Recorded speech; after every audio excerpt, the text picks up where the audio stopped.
A very good morning to all of you, class 5. Welcome back to this English class. Today we will do a quick revision of the writing exercise, writing activities we have done in module 5 and in module 6. In module 5, we have learned how to write notice, and we also learned how to do dialogue writing.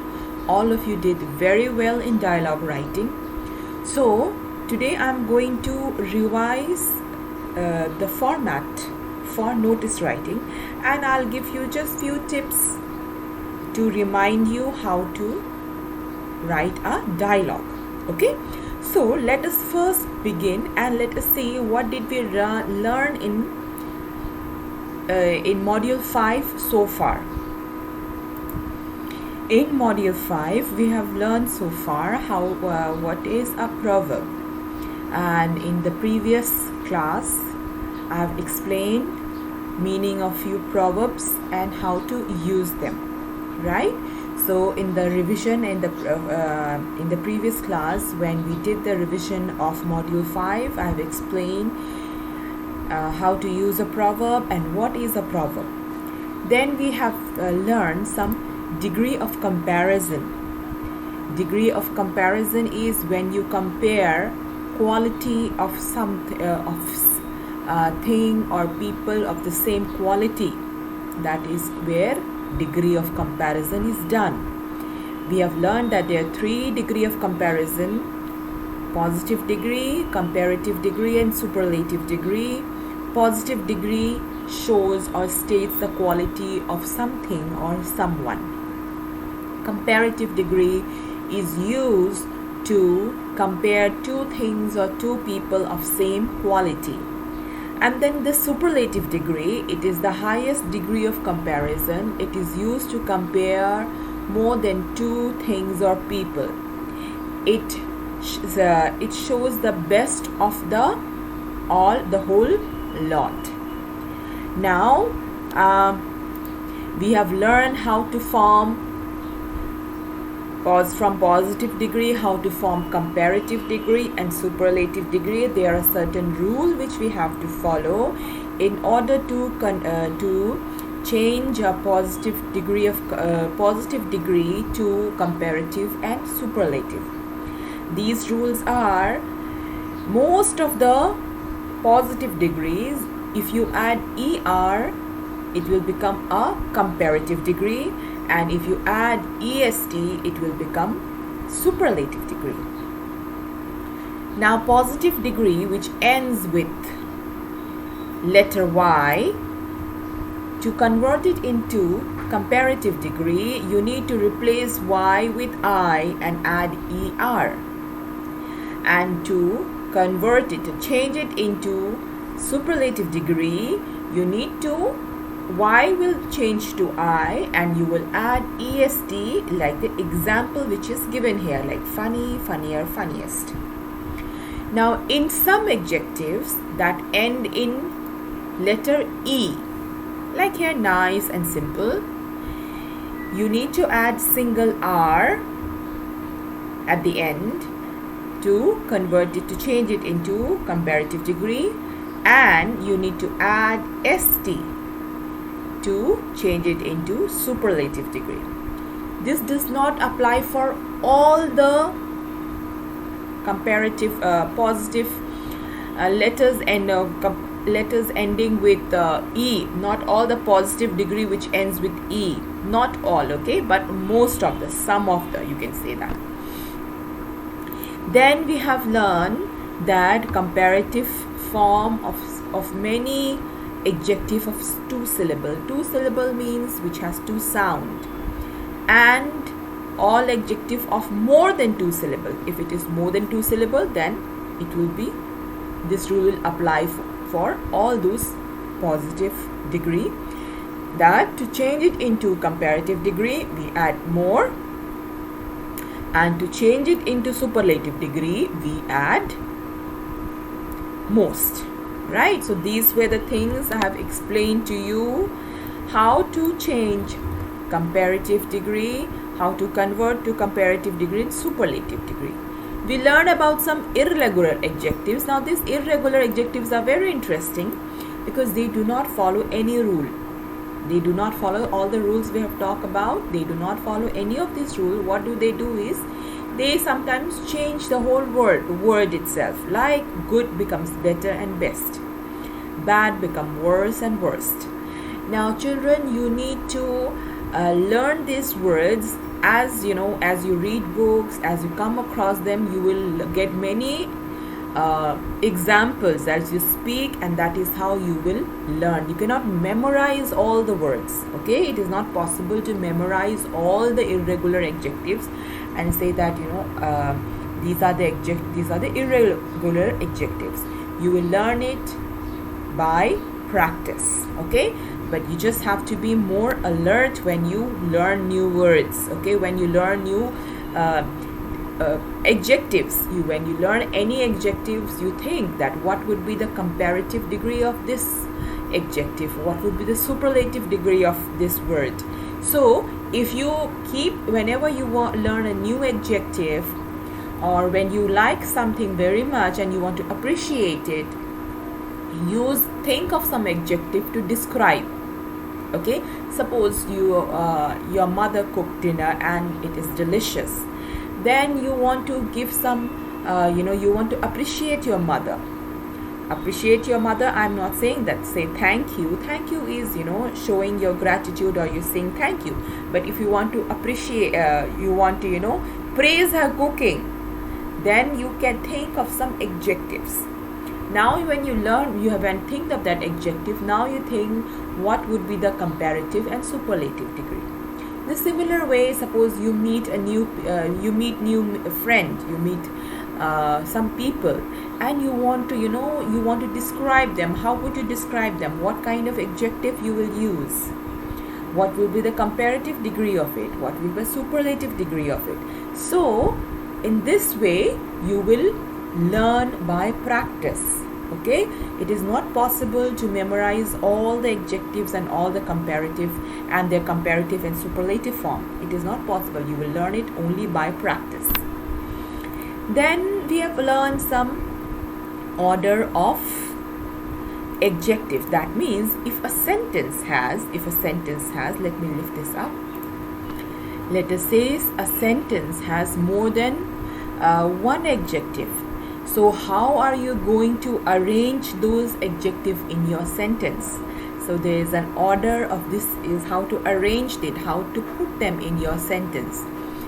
This is the order you need to follow. The first, in sequence, the first adjectives would be opinion adjective, what you think about it. Opinion means what you think about it. Next would be the size of the of the thing or person or your noun you are describing. Next would follow the physical quality or condition, and then age. Okay, age, whether it is young or old, what the description of age. Then comes the description of color, and the last is the purpose. So suppose in a sentence, in your sentence, suppose there is opinion, there is purpose, and there is age. So you will have to put it in a sequence. Okay, you can say boring old garden tool. Right, so boring old gardening tool. This is my boring old gardening tool. So this is how you are going to arrange them in sequence. Let us say one more example. Let us say we have color, and we have a size, and we have a physical condition. Okay, let us say small. We will say small, dirty, red cup. Right, so if we are describing something, small, dirty, red cup, we are describing the cup. So it is a small, and it is dirty, and it is red in color. That is how you arrange it in order. Okay, Next, this one is your this is the format of notice writing. You have done notice writing in your workbook. The format is you have the notice given and then you write the format. This would be, let me just cross check. Yes, we have done exercise on page number 73 and on page number 74. The first thing which will come on the top is the issuing authority. That means issuing authority means the organization or the institution who is issuing this notice. Okay, suppose if the if the notice is issued by the government of India, then we will write here Government of India. Then the date would be the date on which the notice is issued. And then here it will come the headline. What is the notice about? Okay, let us say during this pandemic, where there was a complete lockdown and the schools were closed down. So maybe in the headline, suppose there is a notice coming out, then in the headline we write school closed due to lockdown, right? So that is what the headline would say. And a body would be, it will tell the what is the information, okay, what is the purpose of this notice. Any important detail should all come in this part, like the purpose of the notice, the event, the date, time and venue. Suppose you are a head boy or a head girl of your school and you have to write a notice, okay, regarding, let us say, a singing competition. So in the issuing authority it will come sfsnarengism, okay, Saint Francis de Sales Narangi. We'll have to write in full. You will not write SFS, you write Saint Francis Narangi School. That will be the name of the school, Saint Francis de Sales School Narangi. Then will come the date on which you are issuing the notice.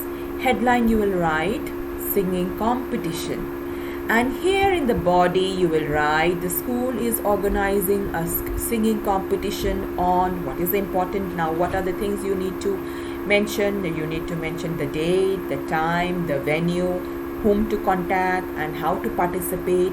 Everything will come in the body. And the last would be the name and designation of the person who is issuing the notice. That is going to be your name and your designation. You are going to write your name and then you will write head girl or head boy. Notice, remember, it is a formal piece of communication, okay, that means it is a very formal way of informing everybody, okay, and it must contain all the important points. Now the next thing we have learned is dialogue writing. Dialogue writing, it is a conversation, it is a written form of conversation between two or more people. You can have more than two people who are conversing, and always remember to give a colon when you write a dialogue, okay, and you can use informal language which is acceptable. Always give a proper opening and ending of your conversation. Class, in module 6 we have learned persuasive writing. Okay, now what is the persuasive writing, children? It is when you want to make someone agree to your opinion. That is called a persuasive writing. Okay, some examples are newspapers, essay, or when you write a speech, before speaking you write a speech, or advertisement. Like an advertisement, when you see advertisement in your newspaper, or when you see an ad of a sale, what do you see? They try to convince you to buy their product, to tell you that this is the best product, right? That is a persuasive writing. Okay, now in persuasive writing there are some in your book here, you can in your book there are three parts given of persuasive writing. First comes the introduction. In the introduction, what do you have to do is you have to identify whom you want to convince, whom do you want to persuade, right? Whom you want to convince. Then you in introduction you will have to share what do you want to convince them to. Like in the class I gave you a reason of if you want to keep a pet. So who is your audience? Your parents, family members, they are the audience. You will have to give a reason. You will have to give them you will have to give your, before the reason you will have to state you have to give your opinion, what you think about keeping pets, right? So that will come in introduction. In reason you will have to write why do you want to keep a pet, what is the advantages of it, what is the disadvantages of it, how can you solve any problem, how can you solve the disadvantages of it, right? And how can you benefit from the advantages of it. That will come in a reason. Like suppose if you say that if you want to convince your parents to buy you a pup, a dog, then you will give them a reason why do you want a pup. You can say that I feel lonely, or I love animals, I want to train a dog, or I want to become I want to become a veterinarian when I grow up, and I want to care for animals and I like animals very much. These could be your reasons, right? Then conclusion, it is the ending.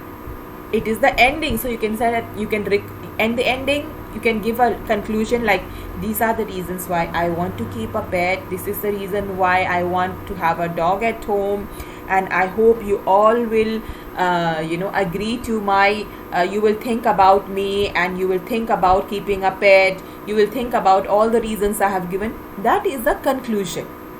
Okay, so persuasive writing is, someone in the class had asked me what is a persuasive writing. I have explained this earlier also. I'm again emphasizing this. Persuasive writing is when you want to convince somebody, when you want someone to make to agree to your opinion.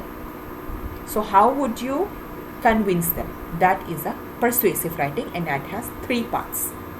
Okay, and in module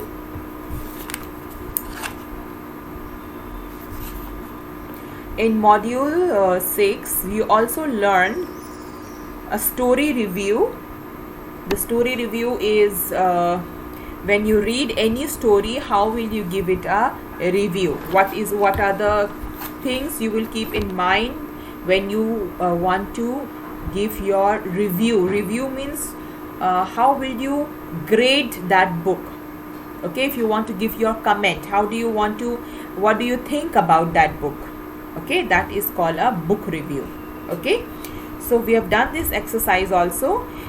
Children, I am going to end this revision of module 5 and module 6. In the previous class we have done the revision of module 6, and now today I complete the revision of module 5 and 6.